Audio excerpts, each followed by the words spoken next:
नमस्कार दोस्तों, जैसा कि मैंने कल आपसे वादा किया था, आज मैं लेकर आई हूँ डायबिटीज़ के बारे में कुछ इन्फॉर्मेशन। वैसे तो आप लोगों को पता ही होगा कि डायबिटीज़ क्यों होता है, कैसे होता है, बहुत सारी इन्फॉर्मेशन आप लोगों ने की होगी जमा। फिर भी मैं आपको बता देती हूँ कि शुरुआती 8-10 साल क्या होता है कि आप बहुत रिफाइंड और सिर्फ कार्बोहाइड्रेट ज़्यादातर लेने की वजह से इंसुलिन रेजिस्टेंस डेवलप होता है। इंसुलिन रेजिस्टेंस इन शॉर्ट ये है कि जब भी आप खाते हो इंसुलिन स्पाइक होता है और फिर वो 5 से 7 गुना आपकी बॉडी में ज़्यादा होता है, लेकिन सेंसिटिव नहीं होता, वो शुगर को लेता नहीं है। और इधर पैनक्रियास को सिग्नल जाता रहता है कि खाना आया, इंसुलिन रिलीज करो। ऐसे करके पैनक्रियास भी एग्जॉस्ट हो जाता है, जो बीटा सेल्स होते हैं। तो 8-10 साल तो आपको पता नहीं होता और उसके बाद आप प्री डायबिटीज स्टेज में पहुंच जाते हैं जब आप केयर ही नहीं करते। ये सबसे बड़ा ड्रॉबैक है डायबिटीज़ का। दूसरा ड्रॉबैक ये है कि डायबिटीज़ को भी अगर जब आप अपने डाइट को करेक्ट नहीं करते तो अगले 10 साल तक आपको पता ही नहीं चलता कि धीरे धीरे आपके सारे ऑर्गन्स बर्बाद हो रहे हैं और आपका किडनी का फंक्शन भी 50% डाउन हो गया है। जब तक आपका ब्लड टेस्ट और सिम्टम्स आपको आने लगते हैं 50% आपका किडनी का फंक्शन ऑलरेडी बंद हुआ होता है। तो प्लीज़ सीरियसली लीजिए मेरी बात को। और सबसे पहला इलाज इसका ये है कि आपको वो रोटी, राइस, पूरी, भाजी ये सब कुछ बंद करना पड़ेगा, एटलीस्ट तब तक जब तक आपका इंसुलिन ठीक ना हो जाए, आपका डायबिटीज़ रिवर्स ना हो जाए। अगर आप मेरे कहे को मानेंगे और वही डाइट और इंटरमिटेंट फास्टिंग करेंगे तो आपका डायबिटीज़ बहुत जल्दी कंट्रोल में आएगा। डायबिटीज़ की सबसे बड़ी ये प्रॉब्लम है कि आपके वो नर्व्स को बहुत हिट करता है, नर्वस सिस्टम को इतनी बुरी तरह हिट करता है, जो हाथ पैर में मूंगी आना, पैरों का नम हो जाना और आपकी नर्व्स का नम हो जाना, आपके लेंस में जाके कैटरैक्ट बना देना, ये जो होता है। फिर आपको डाइजेशन नहीं होता है, ब्लोटेड जो फील होता है, वेगस नर्व को भी वो इफेक्ट करता है, कैपिलरीज में जाता है, वैस्कुलर सिस्टम में जाता है, आपका लो डेंसिटी, आपका कोलेस्ट्रॉल बढ़ाता है। तो वो इसलिए होता है कि आप गलत तरीके के फूड खा रहे होते हैं। जैसे प्रोटीन, किसी भी प्रोटीन जब शुगर के साथ, ऑलरेडी जो भी कार्बोहाइड्रेट आप खाएंगे वो शुगर बन जाएगी, किसी उसके साथ अगर प्रोटीन जैसे ही आपने मिक्स कर दिया तो वो उसका जो है अंदर एक स्टिकी सब्सटेंस फॉर्म होता है, जिसको एडवांस प्रोडक्ट बोलते हैं, एंड प्रोडक्ट ऑफ ग्लाइकेटेड, यानी चिकट वाला प्रोटीन। तो चिपचिपा बन के वो पूरे ब्लड सर्कल को ब्लॉक करता है। फिर धीरे धीरे आपकी कैपिलरीज, वेन्स, नर्व्स सारी ब्लॉक होने लगती है, इन्फ्लेम होने लगती है, विटामिन लेवल कम होता है और बाकी बीमारियां बढ़ जाती है। तो मैं आपको एडवाइस करूंगी, अगर आपको ये सब चीज़ें हैं और काफ़ी समय से डायबिटीज़ चल रहा है, तो आप फैट सोल्यूबल बी विटामिन लीजिए, जो बेनफोटेमिन के नाम से ऑनलाइन पे आपको मिल जाएगा। इसकी 4 कैप्सूल आप दिन में लीजिए और आप देखिए आपको बहुत फ़र्क पड़ेगा। दूसरी दवाई आपके लिए ज़रूरी है अल्फ़ा लिपोलिक एसिड, इसकी भी आप 4 कैप्सूल्स पर डे लीजिए और आपको इससे बहुत फ़र्क पड़ेगा। आपकी नर्व्स में और आपकी जो भी प्रॉब्लम्स है नर्व से रिलेटेड, उसमें बहुत फ़र्क पड़ेगा। अब आते हैं हम कि ऐसे कौन से खाने हैं लो carbohydrate diet with intermittent fasting. तो मैं डिस्क्रिप्शन में इंटरमिटेंट फास्टिंग और इंसुलिन रेजिस्टेंस दोनों वीडियो की लिंक शेयर कर दूंगी।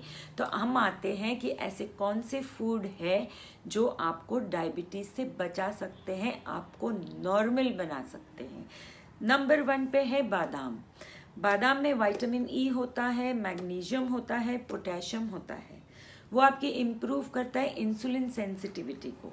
जो इंसुलिन निर्लज हो गया है ना, वो शुगर को लेता ही नहीं सेल के अंदर और फिर शुगर पूरे ब्लड में घूमती रहती है हाई शुगर होके, तो वो उसमें मदद करता है। फिर सबसे मास्टर ब्लास्ट इसमें है सिनेमन, यानी दालचीनी। अगर आधा से पौना चम्मच दालचीनी आप रोज़मर्रा की ज़िंदगी में सुबह चाय के साथ या काढ़ा बना के सिर्फ सिनेमन के साथ या कॉफ़ी में डालकर या एप्पल साइडर विनेगर में डालकर लेंगे तो आपका इंसुलिन लेवल बहुत जल्दी इम्प्रूव होगा, इंसुलिन सेंसिटिविटी इम्प्रूव होगी और आपका शुगर लेवल कम होगा और आपका कोलेस्ट्रॉल कम होगा, जिससे कि आपको ब्लड प्रेशर और हार्ट की प्रॉब्लम्स कम होना शुरू हो जाएगी। तीसरे नंबर पर हम आते हैं लहसुन। लहसुन के तो इतने सारे बेनिफिट्स है कि एंटीऑक्सीडेंट्स है उसमें, कोलेस्ट्रॉल को कम करता है। उसमें 100 से ज़्यादा केमिकल कंपोनेंट ऐसे हैं जो आपके एलर्जी को कर सकता है। आपके अभी जो सीज़न आ रहा है विंटर, इसमें रेस्पिरेटरी एस्थमा, एलर्जिक खांसी, सर्दी, इसमें भी काम आता है। बुखार को पूरा कम करता है, इन्फ्लेमेशन को, इन्फेक्शन को कम करने में गार्लिक। तो हर चीज़ में गार्लिक का इस्तेमाल ज़रूर कीजिए, लहसुन का। आप लहसुन को हर चीज़ में काट के भी डाल सकते हैं, चटनी बना सकते हैं, जैसे भी, पर आप उसको कंज्यूम कीजिए डेली। फिर है ऑलिव ऑयल, और कोई ऑलिव ऑयल आपको लेना नहीं है। आप ऑलिव ऑयल लीजिए, पीनट जो कच्चे खाने का तेल है वो लीजिए। सीड ऑयल्स बिल्कुल मत लीजिए, क्योंकि वो जेनेटिकली मॉडिफाइड होते हैं और नुकसान पहुंचाते हैं और बॉडी को प्रो कैंसर बनाते हैं। तो ऑलिव ऑयल का ये फ़ायदा है कि वो स्टेबल करता है आपके शुगर लेवल को, कोलेस्ट्रॉल लेवल को, और आपके एलडीएल को कम करता है। फिर जो काला जामुन बोलते हैं वो बहुत ज़्यादा इफेक्टिव है। उसका जूस लीजिए, ड्राइड लीजिए, जैसे लेना है लीजिए। वो आपके शुगर लेवल्स को एकदम स्टेबलाइज करेगा, आपके इंसुलिन को इफेक्टिव बनाएगा। बीन्स, जितनी तरह की बीन्स की सब्जियां हैं, बीन्स है, आप खाएंगे तो बहुत अच्छा होगा, क्योंकि इसमें फाइबर बहुत ज़्यादा होता है, लो ग्लाइसेमिक इंडेक्स होता है, जिससे कि आपका इंसुलिन स्पाइक नहीं होता है, मतलब पैनक्रियाज पे लोड कम हो जाता है और आपका अच्छे से न्यूट्रिएंट्स मिलता है और डाइजेस्टिव सिस्टम भी अच्छा होता है, और ये आपको इन्फेक्शन से भी बचाता है। इसके बाद है दालें।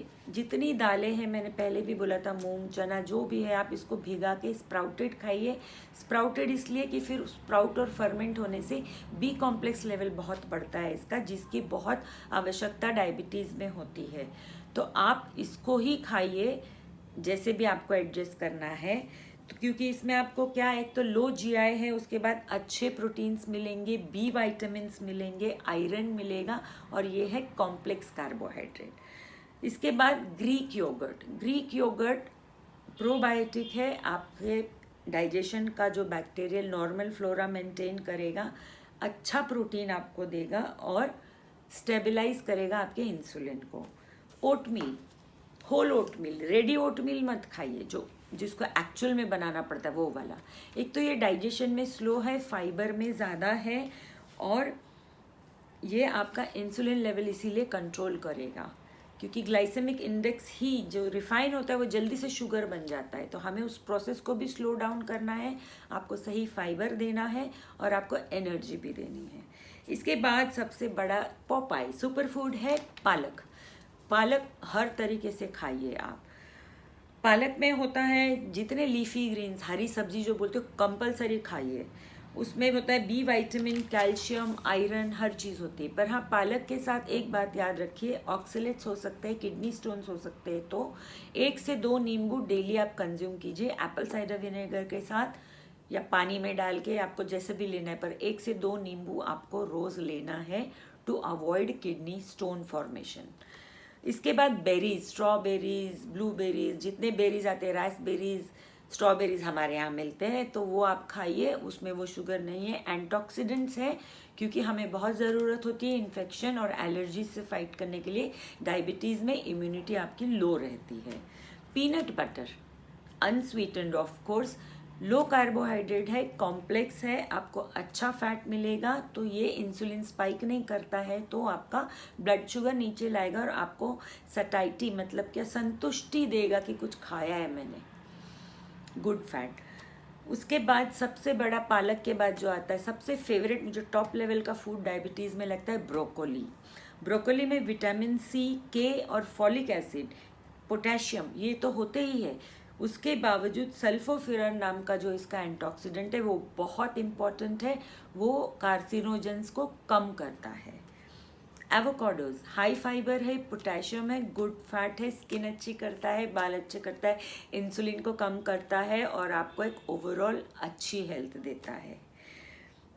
एस्पेरेगस भी एक वेजिटेबल आता है, शहरों में मिलता है, लोग बिल्कुल खाएं, उनका बिल्कुल इंसुलिन और शुगर कंट्रोल होगा। टोमेटोज़ बहुत फेवरेट है मेरा इसमें, क्योंकि टोमेटोज़ में वही लो ग्लाइसेमिक इंडेक्स है, इसमें लाइकोपिन नाम का जो एंटीऑक्सीडेंट्स है वो बहुत इम्पॉर्टेंट है, और ये आपका जो है HDL बढ़ाता है और LDL को कम करता है। तो टोमेटोज़ आप सूप में लीजिए, जूस में लीजिए, जिस भी तरह पूरे दिन भर के खाने में ऐड कीजिए, पाव किलो टोमेटो खा ही लीजिए। एप्पल्स भी आप खा सकते हैं, संतरा मौसम्बी भी खा सकते हैं, विटामिन सी है, फाइबर है, फ्रुक्टोज है, कम मात्रा में है तो ब्लड शुगर लेवल को ये नहीं डिस्टर्ब करेगा। उसके बाद सबसे महत्वपूर्ण बात मैं बताती हूँ, जो लाल वाला कांदा है हमारा, उसका रस अगर आप करेले के साथ लेंगे, अदरक डालेंगे, नींबू जैसे भी बनाइए, 1 गिलास अगर आप सुबह एप्पल साइडर विनेगर के बाद पिएंगे, आपको बहुत बड़ा 1-2 महीने में आप देखेंगे कि आपका दवाइयाँ ही कम हो गई है शुगर की, और आपकी इतनी एनर्जी लेवल बढ़ गई है और बहुत ही इफ़ेक्टिव है, बहुत इफ़ेक्टिव है। उसके बाद है चिया सीड्स। आजकल तो चिया सीड्स का मौसम है, वेगन सोचो जो भी डाइट, चिया सीड्स, क्योंकि फाइबर ज़्यादा है, बहुत अच्छा प्रोटीन है, गुड फैट है, तो इंसुलिन को स्टेबलाइज करेगा, ब्लड शुगर्स को कम करेगा।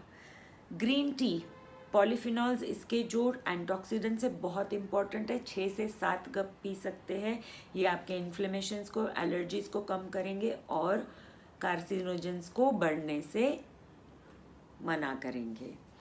उसके बाद है बेल पेपर्स, जो लाल पीला शिमला मिर्च होता है ना, फिर अपना हरा, कैल्शियम, फॉलिक एसिड, इसमें भी आयरन, बहुत अच्छा सोर्स है, विटामिन डी भी है, इसको लीजिए।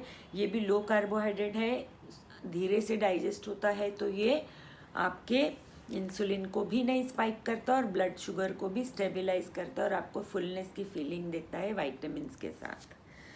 फिर है हमारा करेला, जो मैंने आपको बोला, मुझे तो डायबिटीज़ भी नहीं थी, पर मैं करेला नीम का जूस मैंने ना सुबह मॉर्निंग वॉक के बाद बहुत पिया है और मुझे लगता है उसकी मुझे बहुत हेल्प हुई होगी, तो ये भी आप करिए। और ये थे हमारे 25 सुपर फूड्स फॉर डायबिटीज़, और इसी के इर्द गिर्द अपने डाइट को रखिए। अगर कॉम्प्लेक्स कार्बोहाइड्रेट आपसे रोटी फिर भी नहीं छोड़ी जा रही है तो ज्वार, बाजरा, रागी, इसी का इस्तेमाल कीजिए और दिन में सिर्फ 2 बार खाइए, 11:30-12 बजे सुबह और शाम को 7 बजे। उसके बाद कुछ नहीं खाना है, ग्रीन टी ले सकते हैं, उसके बाद आप कोई भी ऐसा पदार्थ ले सकते हैं, एप्पल साइडर विनेगर जो 100 कैलोरी के नीचे है। तो ये रहा डायबिटीज़ का बहुत ही रामबाण उपाय। प्लीज़ ये वीडियो ज़्यादा से ज़्यादा शेयर कीजिए उन लोगों के साथ जिनको इंसुलिन रेजिस्टेंस है या जिनको प्री डायबिटीज़ स्टेज में है या डायबिटीज़ में है, जो अभी 7 से 8 करोड़ आबादी को है, 10 करोड़ को बढ़ गया होगा और बढ़ता ही जाएगा, क्योंकि ये कोरोना और ये सब स्ट्रेस की वजह से और स्ट्रेस ईटिंग और फास्ट फूड ईटिंग हो रहा होगा, इससे ये बीमारियां बढ़ती ही जाएगी और आगे वाली जनरेशन्स की भी लाइफ खतरे में है। Diabetes is a killer disease, 1 by 1 आपके सिस्टम को शट डाउन करके मल्टीपल ऑर्गन फेलियर में कोई मतलब नहीं है ना 20 साल धीरे धीरे मरने में। तो ज़िंदगी को अपनाइए और ये सब कीजिए। अपनी कमेंट्स ज़रूर डालिए। अगर वीडियो अच्छा लगे तो लाइक कीजिए, चैनल को सब्सक्राइब कीजिए, दोस्तों के साथ शेयर कीजिए और बेल आइकन दबाइए। नोटिफिकेशंस में ऑल ऑप्शन आता है, जिससे मैं जब भी वीडियो पोस्ट करूं आपको नोटिफिकेशन आएगा। आशा है इस वीडियो से जिन लोगों को डायबिटीज़ है उनमें उम्मीद जगी होगी। आई कैन अश्योर यू, अगर आप ये सब चीज़ें करेंगे तो आपका डायबिटीज़ अगर 10 साल से भी चला आ रहा है तो 6 महीने के अंदर आप बहुत बड़ा डिफरेंस पाएंगे और 4 से 5 हफ्ते में आपका डॉक्टर धड़ाधड़ आपकी सारी मेडिसिन कम करना शुरू करेंगे।